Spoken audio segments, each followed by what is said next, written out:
آپ کے نزدیک یہ کس کا کارنامہ ہے؟ دیکھیے یہ دونوں کے لیے بڑا امپورٹنٹ موقع ہے، کیونکہ صدر بائیڈن جو ہیں وہ اقتدار چھوڑ رہے ہیں، اور ساری ان 15 مہینوں میں ساری جنگ کے دوران وہ اسرائیل کو آل آؤٹ سپورٹ کرتے رہے ہیں. ان کو پیسے بھی، ان کو ملٹری ہارڈ ویئر بھی، ان کو سرویلنس بھی، ان کو انٹیلیجنس سپورٹ بھی، ہر قسم کی سپورٹ انہوں نے دی ہے. اور اس کے باوجود وہ اپنی جو کینڈیڈنسی تھی پریزیڈنسی کے لیے وہ اپروو نہیں کرا سکے، اور اس کو ان کو چھوڑنا پڑا کمیلا ہارس کے ہاتھوں. تو ان کے لیے اب جاتے ہوئے کوئی ایسی چیز نہیں تھی جس کو وہ دنیا کو اور اپنی قوم کو یہ بتا سکیں، کیونکہ ڈیموکریٹک پارٹی نے آگے بھی الیکشنز میں حصہ لینا ہے، اور ان کے پاس کچھ نہ کچھ ایسا مواد ہونا چاہیے جس کو وہ آگے پلے کر سکیں. تو وہ اب جاتے ہوئے ہمیشہ یہ کہہ سکتے ہیں کہ جی دیکھیں، میں نے اپنے اقتدار میں ہوتے ہوئے آخری مراحل میں اس جنگ کو ختم کروا دیا، رکوا دیا. بے شک یہ ٹیمپرری عارضی طور پہ رکی ہو، لیکن وہ اس کارنامے کو ضرور انکیش کریں گے. جو ٹرمپ ہیں انہوں نے آنے سے پہلے کہہ دیا تھا کہ جی یہ جو تمام ہوسٹیجز ہیں ان کو میرے اوتھ لینے سے پہلے، یعنی 20 جنوری سے پہلے رہا ہو جانا چاہیے. اب وہ سارے تو رہا نہیں ہو رہے، لیکن ظاہری بات ہے کہ ایک ایگریمنٹ ہو گیا ہے جس کے تحت وہ 3 فیزز میں رہا ہوں گے. لیکن ان کے لیے بھی یہ ایک بڑا خوش آئند بات ہے کہ جی میں جب اقتدار میں آؤں گا تو اپنی اوپننگ اسپیچ میں شاید وہ اس بات کا ضرور ذکر کریں گے کہ دیکھیں جی میں نے یہ کہا تھا اور یہ ہو گیا ہے. تو میں وہ پریزیڈنٹ ہوں یونائٹڈ اسٹیٹس کا جو کہتا ہے وہ کرتا ہے، اور جو چاہتا ہے وہ پاتا ہے. تو یہ دونوں کے لیے بڑا اہم ہے، اور دونوں اس کو اپنے اپنے طور پہ اس کو اپنی لیگیسی میں انکلوڈ کریں گے اور اس کو پلے کریں گے. اچھا فیصل صاحب، امن ڈیل کے اعلان کے بعد بھی اسرائیل کے غزہ پر حملے جاری ہیں اور 100 سے زیادہ شہادتیں ہو چکی ہیں. یہاں سوال معاہدے کے تینوں مراحل کی خوش اسلوبی سے تکمیل کا بھی ہے. ڈیل پر مکمل عمل درآمد کا کیا امکان نظر آ رہا ہے؟ دیکھیے اسرائیل کو ہم سب جانتے ہیں، پوری ہسٹری ہمیں پتہ ہے کہ اس نے کبھی ایگریمنٹس کا، کبھی معاہدوں کا پاس نہیں کیا ہے، اور وہ اپنی منمانی کرتا ہے. ابھی کچھ دن پہلے ہی آپ دیکھیں کہ حزب اللہ کے ساتھ اس کا 60 دن کا امن معاہدہ ہوا تھا، جنگ بندی کا، اور اس کے بعد وہ لبنان میں مسلسل اٹیک کرتا رہا. جس دن یہ ڈیل ہو رہی تھی، جس دن یہ فائنل ہو رہی تھی، اس دن بھی تقریباً 61 فلسطینیوں کو اسرائیل نے مارا ہے مختلف حملوں میں. تو آپ اس سے اندازہ لگا سکتے ہیں کہ اسرائیل نے جو اپنے اہداف رکھے ہوئے ہیں وہ اس نے پورے کرنے ہیں، اور وہ کرتا رہے گا. امن ڈیل جو ہے یہ بیسیکلی، یا سیز فائر ڈیل جو ہے یہ بیسیکلی صرف اس کا ایک مقصد ہے کہ اسرائیل کے جو یرغمالی ہیں حماس کے پاس وہ رہا ہو جائیں. 33 ابھی رہا ہو جائیں گے پہلے فیز میں، اور پھر باقیوں پہ بات چیت ہوگی 6 ہفتے کے بعد. تو اگر ان 6 ہفتوں میں اسرائیل اپنی کاروائیاں نہیں روکتا تو ظاہری بات ہے حماس پھر روڑے اٹکائے گا. وہ ضرور کہے گا کہ جی آپ تو اب اس سیز فائر ڈیل کا پاس نہیں کر رہے ہیں، تو پھر ہم آپ پہ کیسے یقین کریں کہ آگے آپ کہ اگر ہم سارے ریفیوجیز کو ریلیز کر دیں گے، ہوسٹیجز کو، تو ان کو اس کے بعد آپ جو ہے اس سیز فائر ڈیل کو ختم کر کے دوبارہ بمباری شروع کر دیں گے. تو یہ بالکل ایک بڑی کیچی سچویشن ہے، اور اسرائیل کی کوشش ہوگی کہ ہم کسی نہ کسی طرح اپنے پورے 93 جو یرغمالی ہیں ان کو رہا کروا لیں. حماس کی کوشش ہوگی کہ ان یرغمالیوں کے رہا ہونے سے پہلے کوئی ایسی مستند ان کے پاس گارنٹی ہو کہ جی ان کے رہا ہونے کے بعد بھی اسرائیل اس قسم کی کارروائیاں نہیں کرے گا. اچھا، کل سے ڈونلڈ ٹرمپ اپنے عہدے کا حلف بھی اٹھا رہے ہیں. جارے مزاج ٹرمپ سے فلسطین کے 2 ریاستی حل کے لیے کیا امید کی جا سکتی ہے؟ اور یہ بھی یاد رہے کہ پچھلے دور میں ٹرمپ نے فلسطین کے موقف کے برخلاف اسرائیلی دارالحکومت کی یروشلم منتقلی کی بھی حمایت کی تھی. جی بالکل، ٹرمپ نے اپنے پچھلے دور میں یروشلم میں سفارت خانہ منتقل کر دیا تھا. ٹرمپ بظاہر یہ کہتے ہیں کہ جی میں جنگوں کو روکوں گا اور میں جو جنگیں ہو رہی ہیں ان کو بھی ختم کروں گا. لیکن ٹرمپ کا اگر پچھلا دور بھی آپ دیکھیں تو ان کی فلسفی یہ رہی ہے کہ وہ جنگیں تو نہیں ہونے دیتے، لیکن جو وار ہسٹیریا ہے یعنی جنگ کا خطرہ ہے اس کو وہ بڑھاتے ہیں مختلف ریجنز میں. اور اس کی ایک بڑی خاص وجہ ہے. وجہ یہ ہے کہ ٹرمپ جو ہیں وہ ایک بزنس مین ہیں، اور ان کی اس وقت بھی جو ان کا فوکس ہے وہ امریکہ کی اکانومی بہتر کرنا ہے, وہاں کے لوگوں کے لیے ٹیکسز کو کم کرنا ہے. جب وہ ٹیکسز کم کریں گے تو ظاہری بات ہے کہ گورنمنٹ کا ریونیو بھی کم ہوگا.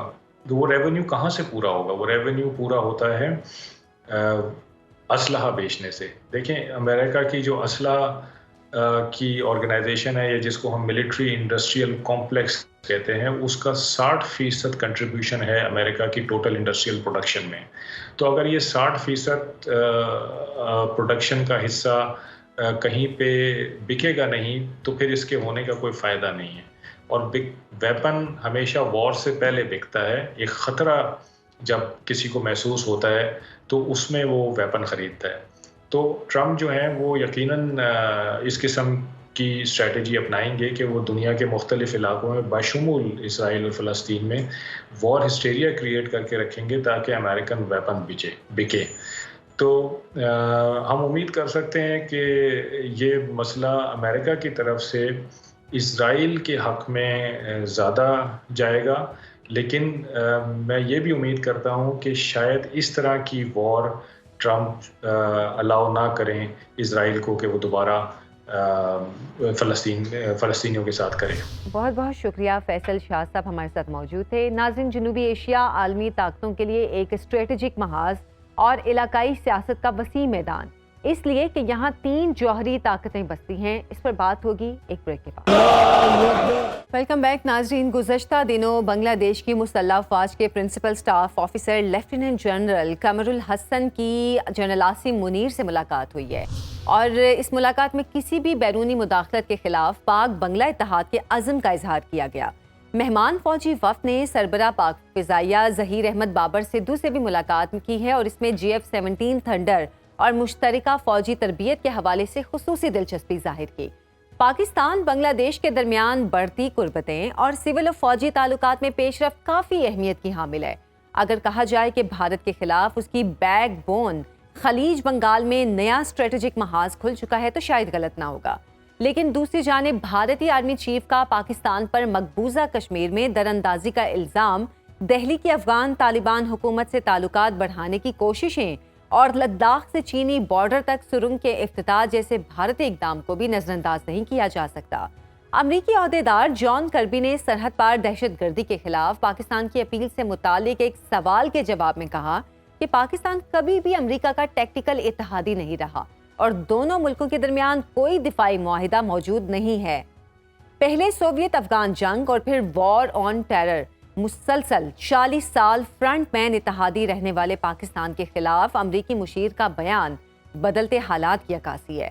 اور حقیقت یہ ہے کہ امریکہ اپنی انڈو پیسیفک اسٹریٹجک پالیسی میں روس اور چین جیسی طاقتوں کے مقابل بھارت کے لیے واچ ڈاگ کا کردار تفویض کر چکا ہے. اس تناظر میں پاکستان کے لیے نئے علاقائی اتحادی ضرورت بن چکے ہیں, اور گزشتہ ہفتے ISI چیف کا دورہ تاجکستان اور اب بنگلہ دیشی فوجی وفد کی آمد پاکستان کی ترجیحات کے اظہار کے لیے کافی ہے. اسی پر بات کریں گے دفاعی تجزیہ کار سید محمد علی صاحب سے. سید علی صاحب, گزشتہ دنوں اسلام آباد میں بنگلہ دیش اور پاکستان کی فوجی قیادت نے بیرونی مداخلت کے خلاف ایک دوسرے کا ساتھ دینے کے عزم کا اظہار کیا ہے.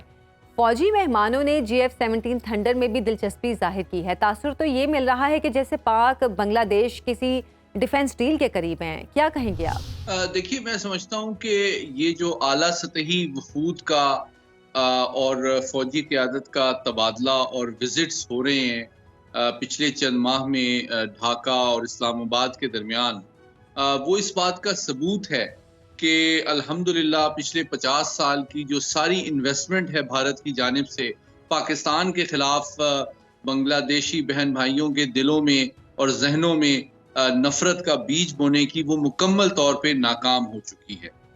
دوسری بات یہ ہے کہ جیسے ہی جو بھارت نواز حکومت تھی شیخ حسینہ کی, اس کا خاتمہ ہوا اور وہ ملک سے فرار ہوئی, تو آپ نے دیکھا کہ ان کی نوجوان نسل کے جوش و جذبے کے تحت جو نئی حکومت ان کی مدد سے معرض وجود میں آئی ہے, اس نے فوری طور پہ پاکستان کے ساتھ تعلقات کی بحالی اور اس میں بہتری کا ایک نئے دور کا آغاز کیا ہے. اور اس میں نہ صرف معاشی سطح پہ, سماجی سطح پہ, سفارتی سطح پہ بلکہ جس طرح اب آپ نے کہا کہ دفاعی معاملات میں بھی تعاون کو بہت تیزی سے فروغ دیا جا رہا ہے، اور یہ دونوں ممالک جو ہیں کافی ایک دوسرے کے قریب آ رہے ہیں۔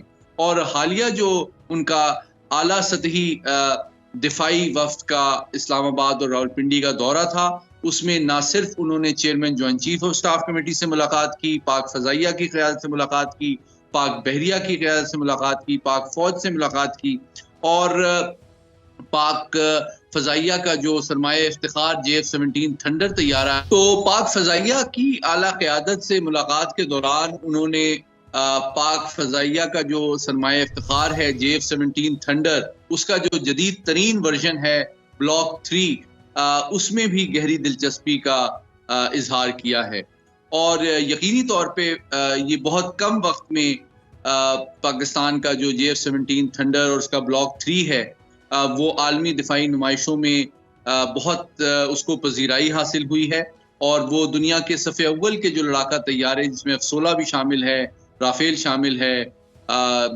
بھارت کے طیارے شامل ہیں، ان کے مقابلے میں اس کو پسندیدگی کی نگاہ سے دیکھا جا رہا ہے۔ اور اس کا ثبوت یہ ہے کہ کئی ممالک جو ہیں وہ آلریڈی پاک فضائیہ سے یہ طیارہ خرید چکے ہیں اور اپنی فضائی حدود کے دفاع کے لیے استعمال کر رہے ہیں۔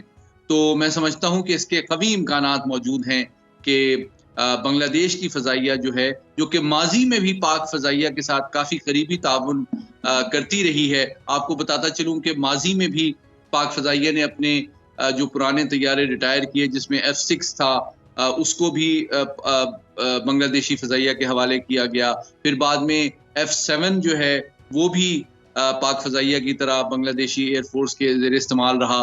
تو پاک فضائیہ کا جو تجربہ ہے، فنی مہارت ہے، اور اب جدید ترین طیاروں کی جو تیاری ہے، اس کو بنگلہ دیشی فضائی قیادت جو ہے وہ بہت اہمیت دیتی ہے، پذیرائی کی نگاہ سے دیکھتی ہے، اور اس کے قوی امکانات موجود ہیں کہ مستقبل میں وہ اس کو خریدنے کے اوپر بھی غور کر سکتی ہے۔ اچھا سید علی صاحب، پاکستان بنگلہ دیش کے درمیان 54 سالوں کی دوریاں 5 مہینوں میں سمٹ گئیں، اس تبدیلی کی بنیادی وجہ کیا ہے؟ کیا ہم کہہ سکتے ہیں کہ ملک کی باغ ڈور سنبھالنے والی نئی بنگلہ نسل پاکستان کے ساتھ ملی احساس کے رشتے میں بندھی ہے، یا انہیں بھارت کی سپرمیسی کسی آنکھ نہیں بھا رہی، کیونکہ وہ جانتے ہیں کہ بھارت بنگلہ دیش سے دو طرفہ تعلقات نہیں رکھتا بلکہ اس کے معاملات میں کھلی مداخلت کرتا ہے؟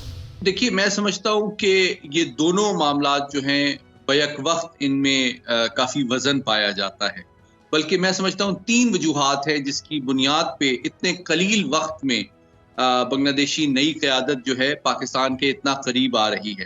پہلی بات بالکل صحیح ہے کہ پچھلے 54 سال میں بھارت نے جو بنگلہ دیشی عوام کے دلوں اور ذہنوں میں پاکستان نفرت کا اور اسلام دشمنی کا بیج بونے کی کوشش کی تھی، وہ شیخ حسینہ کے تختہ الٹنے جانے کے بعد بالکل اکھڑ چکا ہے، اور اس کا کوئی اس کو سپیس بنگلہ دیش میں نہیں مل رہی ہے۔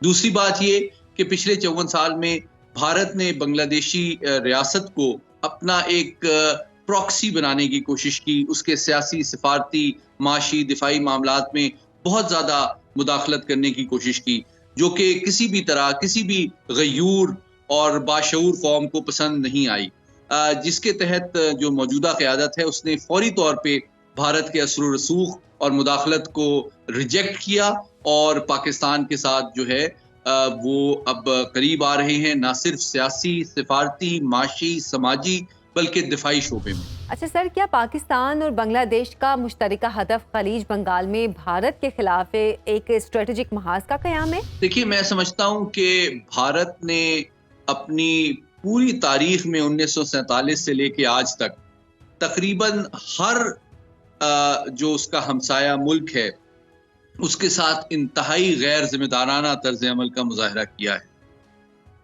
نہ صرف یہ کہ انہوں نے دہشت گردی کو پناہ دی، دہشت گردی کو ہوا دی، بلکہ سیاسی، معاشی اور دیگر معاملات میں مداخلت کی بھی، اپنے ہر ہمسائے کے اندرونی معاملات میں مداخلت کی ہے۔ اچھا، اس کا اب اثر یہ پڑا ہے کہ بتدریج ہر ہمسائے سے اس کے تعلقات کشیدہ ہیں، اور کوئی ہمسایہ بھی جو ہے وہ بھارت کو پسندیدگی کی نگاہ سے نہیں دیکھتا۔ تو بنگلہ دیش بھی